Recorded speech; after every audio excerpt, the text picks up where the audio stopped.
मैं दे रहा हूं मोदी जी को साथ, इसलिए कांग्रेस को मैं दिखा रहा हूं हाथ। मोदी जी तो मुसलमानों की बात करते हैं, मोदी जी तो मुसलमानों की बात करते हैं, लेकिन कांग्रेस वाले मुसलमानों का आघात करते हैं। मोदी जी तो गरीबों की बात करते हैं और हमेशा नरेंद्र मोदी जी ने मुसलमानों की, माइनॉरिटी की, दलितों की, गरीबों की बात की है।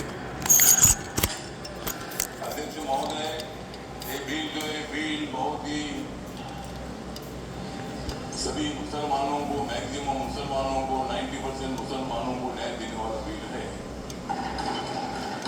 ये जो बिल है, ये बिल असंवैधानिक नहीं है।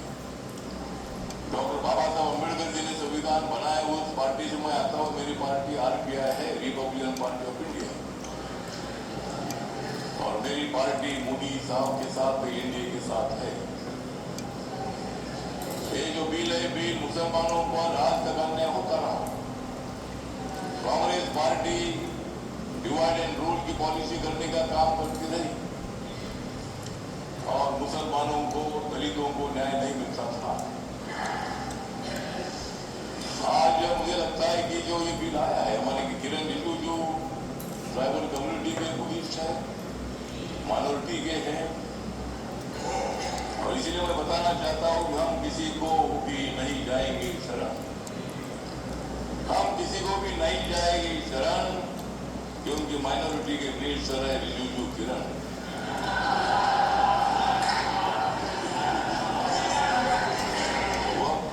वह बिल का हम करते हैं स्मरण, वह बिल का हम करते हैं स्मरण, लेकिन अपोजिशन को हम करा देंगे हरण।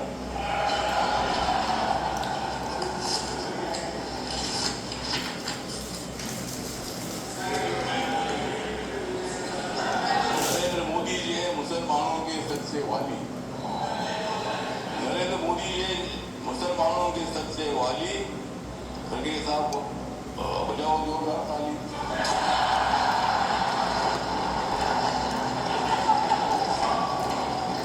मत दे दो रोज मोदी साहब को गाली, मत दे दो रोज मोदी साहब को गाली, नहीं तो कुर्सी करो खाली। विरोधी दलों की रात हो रही है काली, विरोधी दलों की रात हो रही काली, नड्डा था बचाओ तुम भी ताली।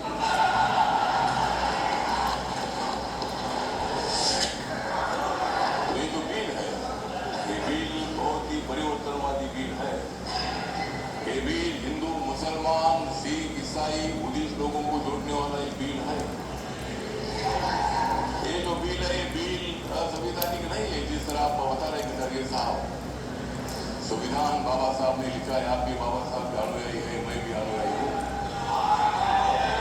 और आप जिस कांग्रेस पार्टी में खड़गे साहब, जब कर्नाटक में आपको मुख्यमंत्री बनाने का मौका आया था, तो उन्होंने नहीं बनाया आपको,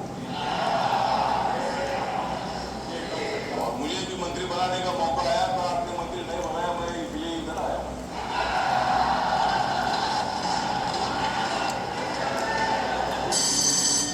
लेकिन मैं आया, लेकिन आप नहीं। मंत्री पद का विषय नहीं है। तो कांग्रेस पार्टी दलितों की बात को बदलती है, बात करने का काम नहीं चलेगा। जिस तरह मोदी साहब निर्णय लेते हैं, मोदी साहब सत्ता में आने के बाद उन्होंने बहुत सारा परिवर्तन करने का काम किया है। आप लोग ये मुसलमान विरोधी करके आपने लोकसभा में वोट दिया, तेरा मुसलमान वोट हमारे पास आ रहा है। ये बिल पास होने के बाद सारे मुसलमान हमारे साथ आएंगे, आपके साथ कोई नहीं रहेगी। हमारे साथ मुस्लिम समाज आएगा, हमारे साथ दलित समाज आएगा, हमारे साथ सिख समाज आएगा, हमारे साथ क्रिश्चियन समाज आएगा, ओबीसी समाज आएगा, ब्राह्मण समाज आएगा, सब समाज आएगा। हाँ, उनके पास तो कुछ नहीं रहेगा, उनके पास कुछ नहीं रहेगा, तो ठीक है, कुछ ना कुछ उधर भी होना चाहिए। अपोजिशन की हमें आवश्यकता है तो कुछ वोट उनको मिलना चाहिए, लेकिन मैक्सिमम वोट हमको मिलेगा। और ये बिल पास होने